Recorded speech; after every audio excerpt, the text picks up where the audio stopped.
नमस्कार। India debate में आप सबका स्वागत है। मैं हूं आशुतोष पाठक। मित्रों, हमने आपको पहले ही बताया हुआ है कि अगस्त का महीना बड़ा बवंडर लेकर के आ रहा है ठाकरे परिवार को लेकर के, और उसकी शुरुआत हो गई।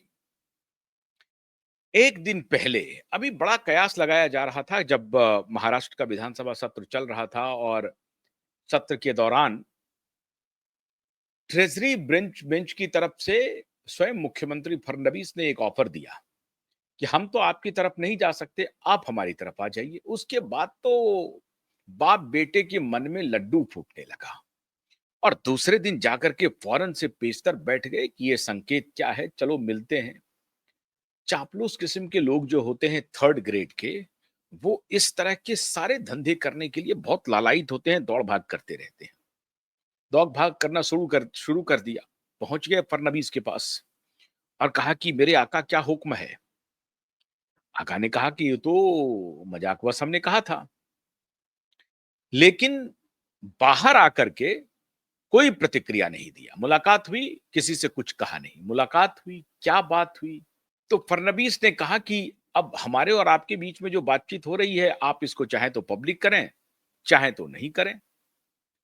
सामने आकर के उन्होंने मीडिया वालों को कुछ कहा नहीं, लेकिन कुछ बिके हुए मीडिया वालों को बुला करके अंदर खाने एक ब्रीफ कर दिया कि हम लोग साथ आ रहे हैं और साथ आ सकते हैं। बड़ी अच्छी मुलाकात हुई मुख्यमंत्री जी से, और मुख्यमंत्री जी ने हमें ऑफर दे दिया है। अब देखते हैं, अब देखिए मामला क्या होता है। सारा कुछ सिपट गया। और ये जो इस तरह के जो संकेत देते हैं, ये गुलदस्ता देने के, ये इसलिए देते हैं क्योंकि इनका धंधा पानी आगे चलता रहे। इनके साथ जो लोग धंधा पानी कर रहे हैं, वो इनके इकबाल को कबूल करते रहे। इकबाल तो ध्वस्त हो चुका है, लेकिन ये फोटो खिंचवा करके लोगों को बताते रहे कि देखो हमारे फडणवीस से बड़े अच्छे रिश्ते हैं। सरकार हमारी भले ही चली गई है, लेकिन फडणवीस और हमारे बीच में बहुत ही अच्छे रिश्ते हैं। और तब इनके जो दलाल गैंग हैं, जो कोई बार डांस का चला रहा है, कोई कुछ चला रहा है, इलीगल धंधा करने वाले जितने लोग, वो सब इनको पैसे पहुंचाएंगे। ये सब धंधा चलता है। ये आम बात है। ये किसी से छिपा हुआ नहीं है। इस बाप बेटे का कारोबार क्या चल रहा है मुंबई में। तो अपने उस ग्राहक को संतुष्ट करने के लिए इस तरह का फोटो वो रिलीज करवाता है, और रिलीज करवाया। अखबारों में खबर छपवा दी, रिपोर्ट छप गया, एक बड़े-बड़े अखबारों में छप गए कि BJP and Shiv Sena is coming together, coming closer. इस तरह की खबरें चल गई। और ये खबरें सिर्फ इसलिए चलाई गई कि इनका दुकान चलता रहे। इनके ऊपर जो डिपेंडेंट लोग हैं, जिनका ये हफ्ता वसूली करते हैं, उनको ये अपना इकबाल दिखाते रहे कि देखिए, हम चाहेंगे तो पुलिस अगर आपको डंडा मारेगी तो हम आपको रुकवा देंगे। पुलिस की कोई कार्रवाई होगी तो हम आपको बचा लेंगे। हम मुख्यमंत्री नहीं हैं, हमारा बेटा मंत्री नहीं है, लेकिन हमारा इकबाल बरकरार है, क्योंकि अभी के जो मुख्यमंत्री हैं उनके साथ देखो हमारा गुलदस्ता का फोटो है। ये सब कह करके ये अपना धंधा पानी चलाता है बाप बेटा। ये चलाया, और पिछले कई दिनों से ये ट्रेंड करता रहा। इनके बिके हुए पत्रकारों ने अखबारों में, डिजिटल प्लेटफॉर्म पे, अब विभिन्न चैनलों में ये चर्चा शुरू कर दी कि भारतीय जनता पार्टी और शिवसेना, उद्धव ठाकरे की जो पार्टी है, वो क्लोज हो रही है, आ रही है। एकनाथ शिंदे के लिए बड़ी समस्या खड़ी हो गई है, अजित पवार के लिए बड़ी समस्या खड़ी हो गई है, क्योंकि भारतीय जनता पार्टी को अकेले 137 है, और 8 कबल उनको विधायक चाहिए। इनके पास 20 विधायक हैं। ये आ जाएंगे तो इनका स्वाभाविक अलायंस रहा है बाला साहब ठाकरे के जमाने से, तो अजित पवार की जरूरत नहीं होगी, एकनाथ शिंदे की जरूरत नहीं है। और ये दोनों जो दबाव बनाते रहते हैं सरकार पे, वो दबाव कम हो जाएगा। और इनकी तो दबाव बनाने की कोई हैसियत नहीं है, क्योंकि इसका तो जान अभी फंसा हुआ है, बेटा को जेल जाना है। तो इस तरह से प्रायोजित खबरें की जाने लगी, प्रचारित किया जाने लगा, और एकनाथ शिंदे को के मन में कोई कोई भ्रम पैदा हो जाए, अजित पवार के मन में कोई भ्रम पैदा हो जाए, वो दोनों इसके लिए मोर्चा खोल दें, तो ये स्थिति बनाने की कोशिश की गई। महाराष्ट्र के मुख्यमंत्री देवेंद्र फडणवीस ने बहुत बड़ा झटका खुलेआम दे दिया है। कल एक टेलीविजन चैनल के इंटरव्यू में वो अपीयर हुए। बड़ा टेलीविजन चैनल है।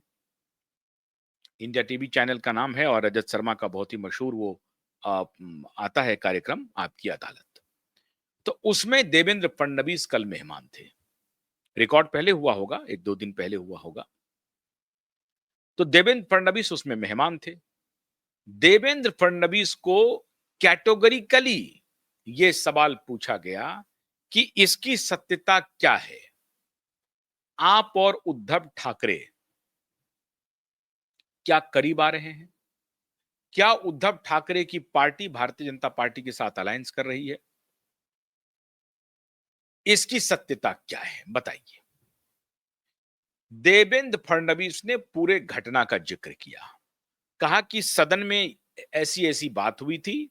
ट्रेजरी बेंच में मैं बैठा था, हमारा जो सरकार का जो पक्ष है विधानसभा में, और उन्होंने मुझे कहा कि आप इधर आ जाइए। तो उस पर हमने कहा कि हम तो अभी 5 साल उधर जाने की स्थिति में नहीं हैं। आपके लिए एक संयोग है, अवसर है, आप आ सकते हैं। इसी पर जो है ये कहानी बन गई और फिर ये मार्केट में कहानी फैलाई गई। ऐसी कोई बात नहीं है। सिरे से देवेंद्र फडणवीस ने इस पूरे खबर को खारिज कर दिया, झूठ बता दिया और कहा कि ये इस खबर में कोई दम नहीं है, ऐसी कोई चर्चा ही नहीं है। वो सिर्फ हास्य विनोद था जो विधानसभा के पटल पर हुआ और वहीं खत्म हो गया। इससे कोई लेना देना नहीं। अब इस बयान के बाद अब ये इंटरव्यू क्यों आया, बयान क्यों हुआ, वो भी मैं आपको बताता हूं। आला कमान के तरफ से लगातार ये संकेत जा रहा था कि भाई देवेंद्र फडणवीस जी, आप ये बयान देते हैं, दूसरे दिन 20 मिनट तक, और फिर रजत शर्मा जी ने उनसे पूछा कि अगर कोई बात नहीं थी तो 20 मिनट तक क्या मुलाकात हुई? तो बोले कि भाई वो अपनी समस्या लेकर के आए थे। बोला ये तो आप कहेंगे ही।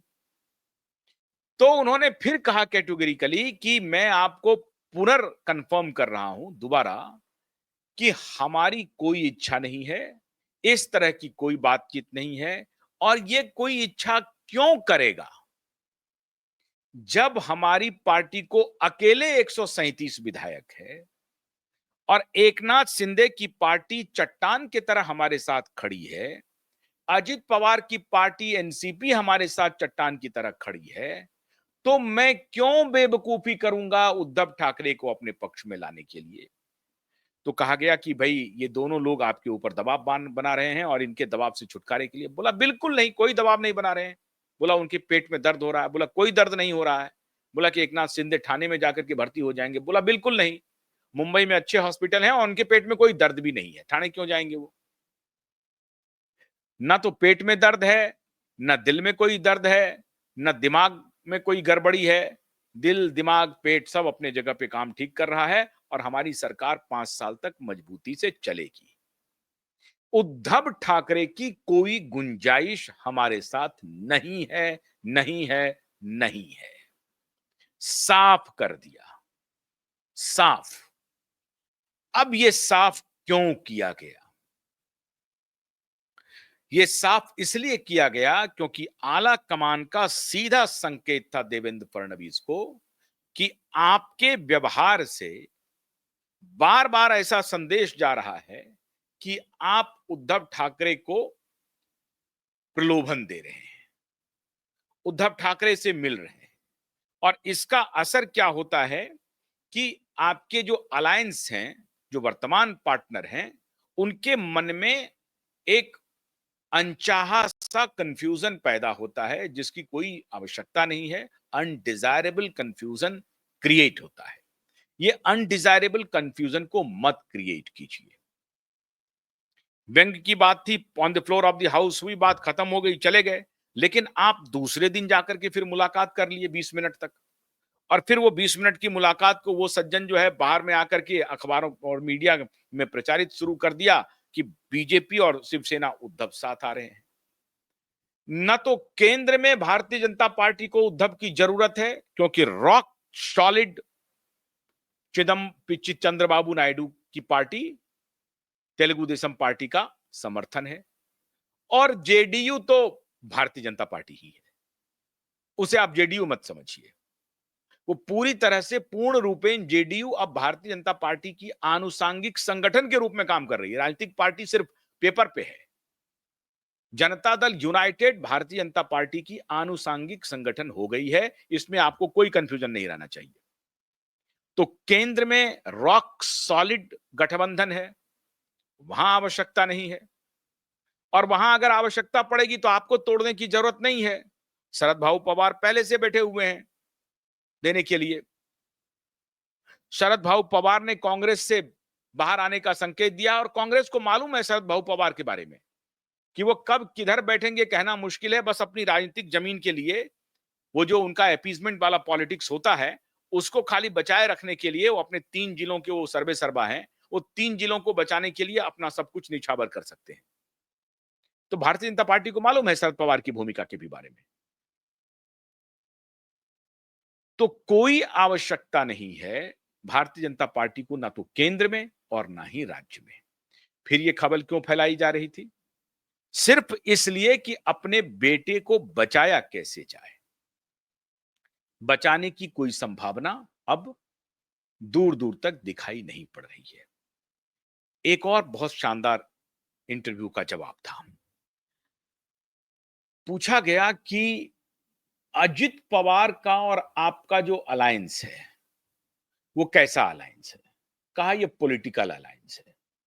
कहा कि अजित पवार और शरद पवार क्या दोनों एक हो सकते हैं? बोला देवेंद्र फडणवीस ने कहा कि यह उनका मामला है। अजित पवार और शरद पवार अगर दोनों एक हो रहे हैं, हमने उनको अलग नहीं किया और हम ना उनको एक होने से रोकने वाले हैं।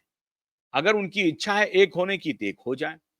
लेकिन उन्होंने पूरा अकाउंट दिया कि अजित पवार की जो अपमान हो रहा था, अजित पवार को सारे बुरे काम के लिए अजित पवार को दोष दिया जा रहा था, वो गलत था और इससे अजित पवार नाराज थे।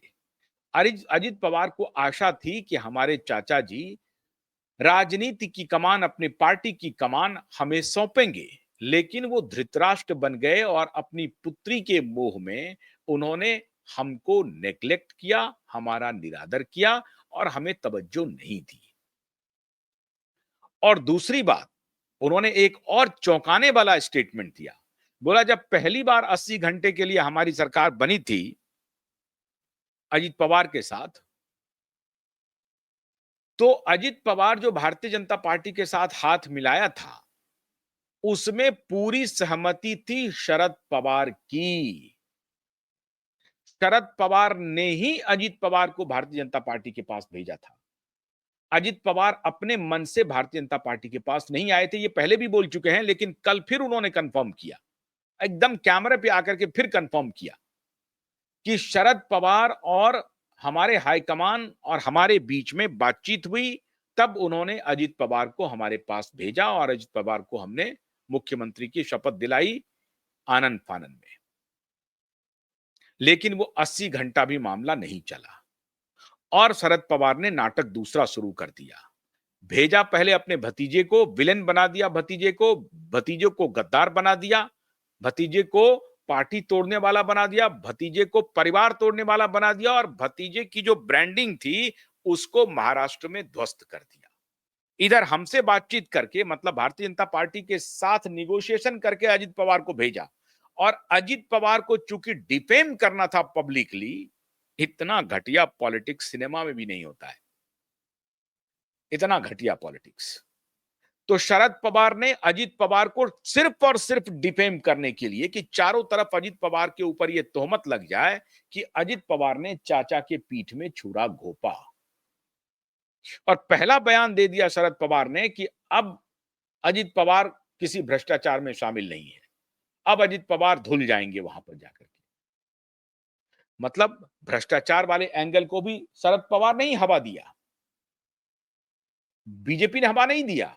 खुद शरद पवार ने कहा कि अब लगता है कि अजित के ऊपर जो करप्शन का चार्ज है वो खत्म हो जाएगा और अब धुल जाएगा।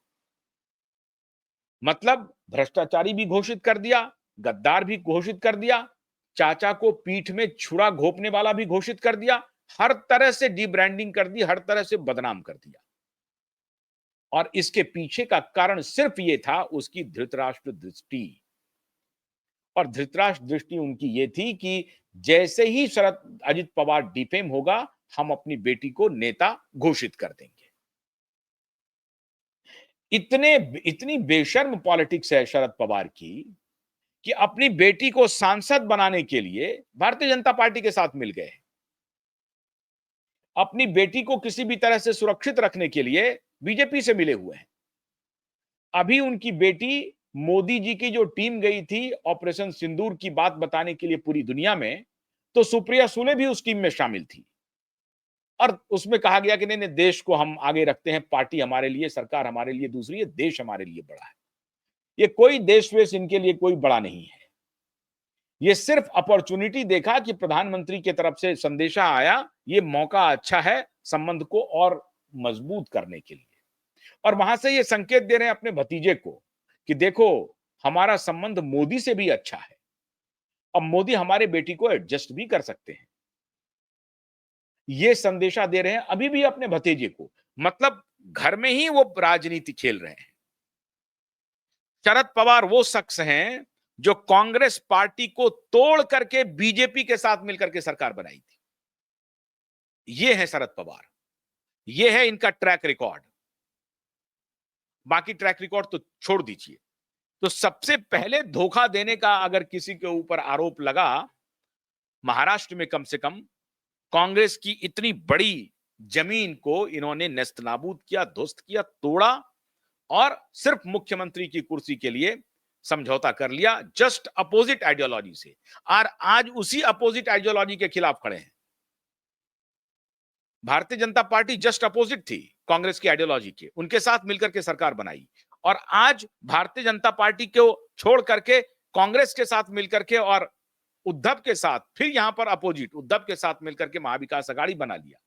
क्यों? क्योंकि फडणवीस को सत्ता से बाहर करना था, भारतीय जनता पार्टी को सत्ता से बाहर करना था, इसलिए हर तरह के समझौते कर लिए शरद पवार ने।